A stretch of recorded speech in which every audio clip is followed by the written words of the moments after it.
লালমনিরহাট খাদাম খাদাম, bye bye, tata. Lalmonirhat সড়ক।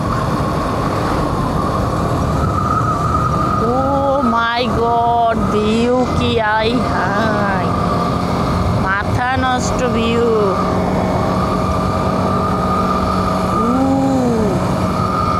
আমি কই আইসা পড়ছি রে, এইগুলা তো শিশু গাছ না?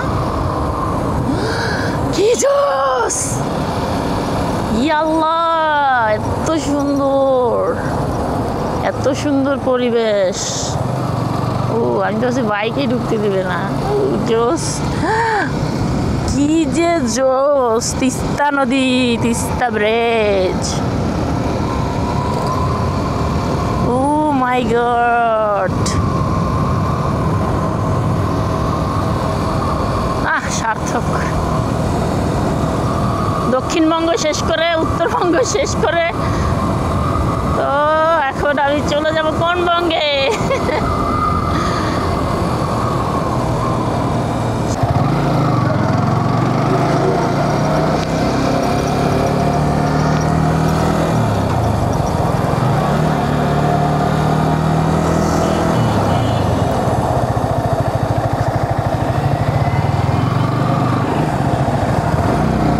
কেমনে তাকায়,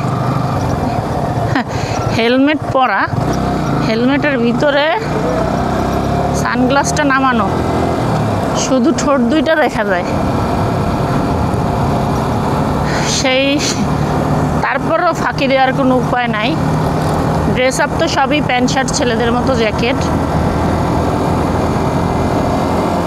ও নাইস। আমি যদি 64 জেলা ঘোরার উদ্যোগ না নিতাম, এই জায়গাগুলো আমার অদেখা থেকে যেত না। আমি যখন অন্যান্য দেশে যাই, এক একটা জিনিস দেখে অবাক হয়ে যাই, কিন্তু এই বাংলাদেশ ঘুরতেছি, আমি এখন ফিল করতেছি যে আমার দেশে তো অনেক কিছু আছে, কত সুন্দর সুন্দর জিনিস আছে, এগুলো তো আমার অদেখা। শুধু ফেসবুক, মানে শুধু সোশ্যাল মিডিয়াতেই এগুলো দেখতে পেলাম।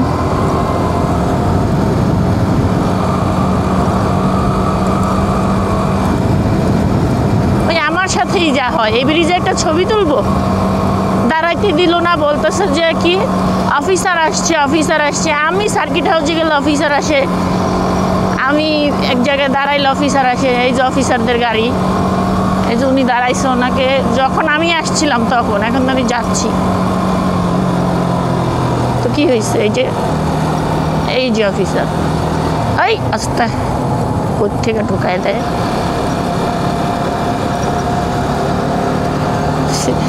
পুলিশের রিয়াকশন দেখলাম। আমি যেইভাবে 64 জেলা ঘুরি, ওইভাবে মানুষ ঘুরে না। আস্তে আস্তে জিরায় জিরায় সবগুলো প্লেস দেখে দেখে আমি 64 জেলা ঘুরতেছি। মানুষ 64 জেলা ঘুরে এক মাথা দিয়ে ঢুকে আর এক মাথা দিয়ে বের হয়ে যায়, শেষ। 64টা সার্কিট ব্রেকার টিটি মারে, হয়ে যায় টেকনাফ থেকে তেঁতুলিয়া। আর আমি ঘুরতেছি এখানে, এই ব্রিজটা একবার গেলাম, আবার একবার আসলাম, দুবার করে গেলাম আসলাম।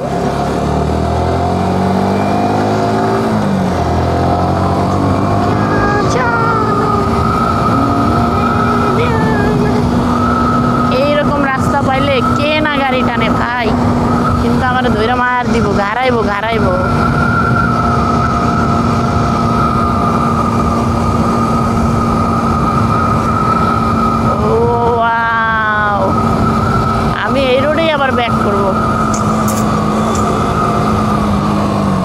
ভিডিওর শুরুতে কিন্তু আপনারা দেখছেন আমি এখান থেকে গিয়েছিলাম, শুধুমাত্র এই পিলারটার সাথে ছবি তোলা হয়নি বলে আবার আমি ঘুরিয়ে এখানে আসছি ছবি তোলার জন্য। এত দূর আসলাম, এই ছবিটা মিসিং হয়ে যাবে, এটা আর কি মেনে নিতে পারি নাই। যাই হোক, সবাই ভালো থাকবেন, সুস্থ থাকবেন, আমার জন্য দোয়া করবেন, আমি যেন 64 জেলা শেষ করতে পারি। আল্লাহ হাফেজ, বাই বাই, টাটা।